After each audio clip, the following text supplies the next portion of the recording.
Banaskantha police દ્વારા જિલ્લામાં checking કરી બિનઅધિકૃત રીતે રહેતા વ્યક્તિઓ સામે કાર્યવાહી। બનાસકાંઠા જિલ્લામાં પોલીસ દ્વારા ચેકિંગ કામગીરી ચાલી રહી છે, જેમાં બિનઅધિકૃત રીતે રહેતા વ્યક્તિઓને શોધી તેમની સામે કાર્યવાહી કરવામાં આવી રહી છે। તેમજ દેશના નાગરિક ન હોય તેવા વ્યક્તિઓનું વેરિફિકેશન કરી નોકરીએ રાખવા અને તેના ડોક્યુમેન્ટ પોલીસ મથકે જમા કરાવવા તાકીદ કરવામાં આવી છે। ઓપરેશન સિંદૂર દરમિયાન અને તેના પહેલાં પણ કેટલાક વ્યક્તિઓ ઘૂસણખોરી કરી આવી ગયા છે।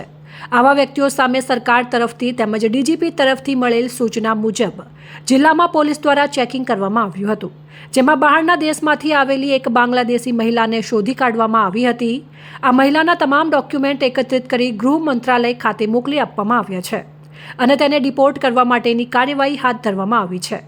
તેમજ એસઓજી ટીમ તેમજ અન્ય પોલીસની ટીમ આવા વ્યક્તિઓને શોધી રહી છે અને આવા કોઈ નાગરિક મળી આવશે તો તેમની સામે કાયદેસરની કાર્યવાહી હાથ ધરવામાં આવશે। આ સિવાય જિલ્લા કલેક્ટરના માધ્યમથી એક નોટિફિકેશન બહાર પાડવામાં આવી રહ્યું છે, જેમાં કોઈપણ વ્યક્તિ આપણા દેશનું નાગરિક ન હોય અને તેવા વ્યક્તિઓને નોકરી આપી રહ્યા છે તેવા વ્યક્તિના ડોક્યુમેન્ટ વેરિફિકેશન કરાવવામાં આવે અને આપણા દેશનો નાગરિક છે કે નહીં તે અંગે ચકાસણી કરવામાં આવે તેમજ તે ડોક્યુમેન્ટ પોલીસ સ્ટેશનમાં જમા કરાવવામાં આવે, જેથી પોલીસ દ્વારા પણ તેમનું વેરિફિકેશન કરવામાં આવે તેમ જિલ્લા પોલીસ વડા અક્ષયરાજ મકવાણાએ જણાવ્યું હતું। દરમિયાન અને તેની પહેલાં પણ કેટલાક એવા તત્વો હતા કે જે દેશમાં સ્લીપર સેલ બનીને કામ કરતા હોય છે તથા દેશમાં ઘૂસણખોરી કરી અને આવી ગયા હોય છે।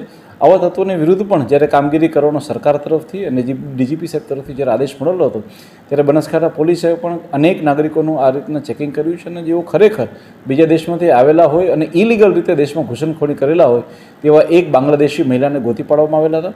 આ મહિલાના વિરુદ્ધ તમામ પ્રકારના એવિડન્સને ભેગા કરી અને તમામ વસ્તુઓને ગૃહ મંત્રાલય ખાતે મોકલી દેવામાં આવી છે અને તેને ડિપોર્ટેશન કરવા માટેની તમામ પ્રક્રિયાઓ કરી દેવામાં આવી છે।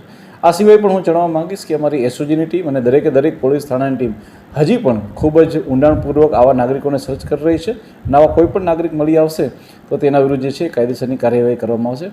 આ સિવાય અમે હમણાં જે છે એક નોટિફિકેશન જે કલેક્ટર સાહેબના માધ્યમથી બહાર પાડી રહ્યા છે, જે અનુસાર કોઈ પણ એવા વ્યક્તિ કે જે આપણા દેશના નાગરિક ના હોય તેવા લોકોને જો નોકરી આપી રહ્યા છે એના ડોક્યુમેન્ટ ખાસ કરીને વખત ચેક કરે અને છતાં પણ આપણે લોકોને જ્યારે પણ એ પ્રકારની વસ્તુ લાગે છે કે એ દેશનું નાગરિક છે કે નાગરિકતા ખાસ ચેક કરી અને તેના ડોક્યુમેન્ટ જે છે એ પોલીસ ખાતે જમા કરાવવાના રહેશે, જેથી કરી અને પોલીસ પણ તેનું વેરિફિકેશન કરી શકે। Thank you.